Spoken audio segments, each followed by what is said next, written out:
busina check tayo, no? So, dito ngayon si UQE ng Honda. So, siyempre meron tayong NFC dito. Ating mga i-check mga brother. Ayan, check natin. Oh, gumagana ka agad. So, ito kanyang busina mga brad, oh. Uy, grabe. Oh, ang lakas, no? So, yun mga katabi natin silipin na ang kanyang kabuang itsura ni UQE ng Honda. Ito yung bagong labas ngayon na naka-NFC card na. So, ating tingnan ang kanyang specs, ang kanyang itsura dito, at siyempre ang promo nga offer na ni Ayman. Balita ko mga boss, kung bibili ka dito, mayroong libreng stand-up scooter. O, saan ka pa? Kaya kung ikaw ay naghanap ng magandang klaseng e-bike, friendly price, so panoorin yung buong video hanggang sa pinakadulo para lahat ng informasyon at detalye ay makuha nyo ng buo. Pero bago ang lahat, Katropics, bago tayo magsimula, baka naman subscribe, pag-follow sa ating Facebook page, Tropics, ayan, para lahat ng update ay mapunda sa inyo. So, wala na paligoy-ligoy pa, tinang silipin si Tianma Honda dito sa Divisoria. Let's go! Alright, so let's start, Katropics, at pong simulan ngayon. Ito ang kanilang binibintang Honda UQE. Ayan, ito ang kanyang model UQE na naka-NFC. May nakalagay ito NFC. Dahil kanina, yung tinatap natin yung NFC card nila, gumana kagad. So, no need na yung susi dyan kasi parang tapping-tapping na lang mga brad. Isa sa nagandahan ko dito, Katropics, dito sa kanyang harapan, no? Nakita mo nga Katropics, ang kanyang ilaw, parang mata siya mga boso. Tapos half circle siya, parang mata siya. Tapos pag ilagay mo ng headlight, Katropics, dito, ito ang kanyang headlight niya. Ayan, no? Parang ito ang kanyang ilong, mata, at saka siyempre ang kanyang bunganga dito mga Katropics. Ayan, ito na po siya. Umiilaw, gumagana kagad ang ilaw. Turn right, ito po siya. Okay, so ito po ang kabuang itsura Katropics sa kanyang harapan dito mga brother na sobrang hindi masyadong maraming design mga boss. Simplified lang siya dito. Plain lang siya na parang matte ang kanyang texture. Tapos dito sa kanyang harapan mga Katropics, medyo may pagka oval ang kanyang design dito. Ayan, oh, may pagka-oblong, no. Alright, so walang masyadong decals Katropics dito. Minimal lang, no. So sa lahat ng mga minimalist dyan na ayaw nyo sa maraming decals, maraming design, so ito po perfect para sa inyo dahil dito na nakalagay ang kanyang pangalan, no, ang kanyang brand na Honda dito sa kanyang harapan, dito sa kanyang side, sa kanyang fairings, at dito sa kabila. Ayan, so ito lang mga boss, so wala kang makitang maraming design dito. Maganda siya, maganda din, malinis tingnan. O mayroon nang lagayan sa ating helmet dito, mayroon ng helmet hawk, mayroon ng bulsa, ayan, no, ganda to. Tapos dito po nakapwesto ang kanyang battery mga Katropics, no. So okay, ito po ang kanyang ground clearance, nasa almost isang dangkal ang kanyang ground clearance dito. So ito po ang kanyang battery mga boss. Ang kanyang battery is powered by Honda na naka-lithium na kanyang battery dito, lithium ion battery. Ayan, so dalawang saksakan dito Katropics. Dito bahagi, ito yung sa kanyang battery para gumana siya kasi ito yung nag-activate sa kanyang battery para gumana lahat ng mga wirings dyan. Ito naman ang kanyang charging, dito ka magsa-charge mga Katropics. So, mayroon pang hawakan dito sa kanyang battery. So, ang gaganahan ito mga brother, dahil ang kanyang battery ito hindi siya naka-built-in, no? Pwede mo siya kukunin if ever gusto ka mag-charge doon sa inyong pamamahay. Ayan, all you have to do, pull out mo lang battery, tanggalin mo lang dyan para mahila mo na kagad ang battery. Ayan, sobrang ganda kanyang battery. Ito kanyang battery Katropics, oh. Oh, ganda.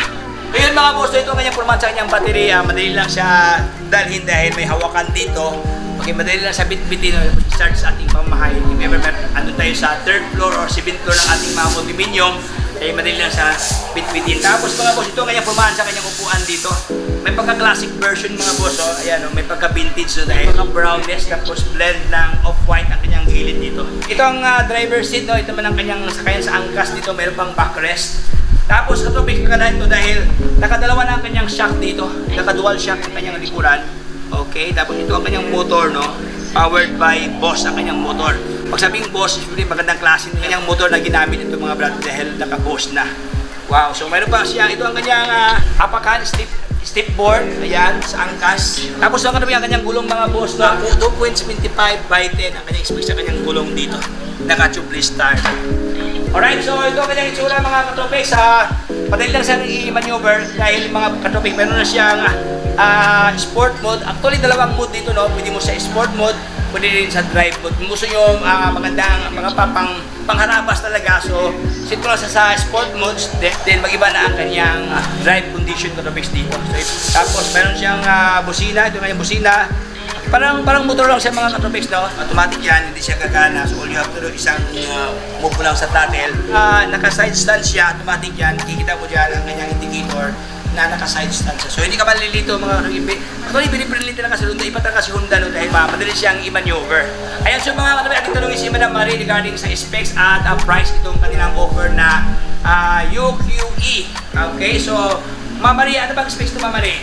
Bali po ang battery po neto, 48 volts, 24 ampere lithium battery. And then ang kilometer range niya po, target 80 kilometers.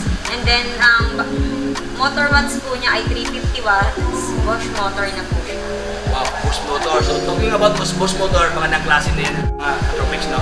So ating pag-usapan ngayon ang price. So magkano ba talaga ang price ito, Ma'am Marie?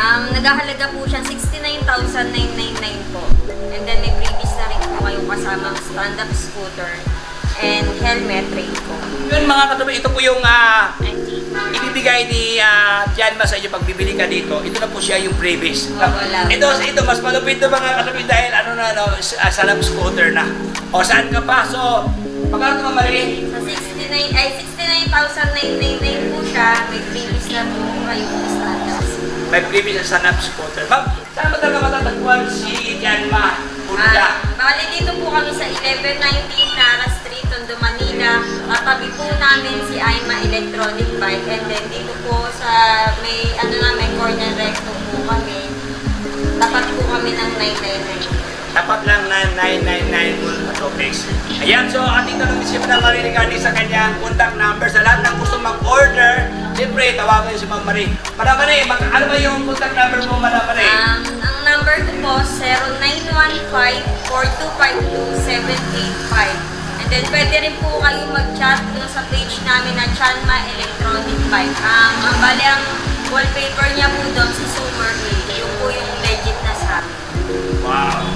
Ayan, so yun mga boss, kung hindi ka pa nakatawag yung tawagan si Madam Marie. Pero kung for more information, pwede nyo bisitahan ang kanilang Facebook page. Simple paki-follow mga brother.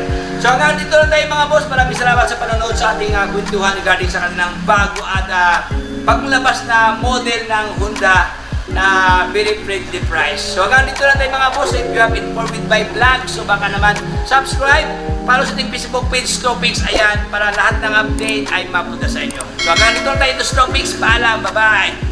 Signing off.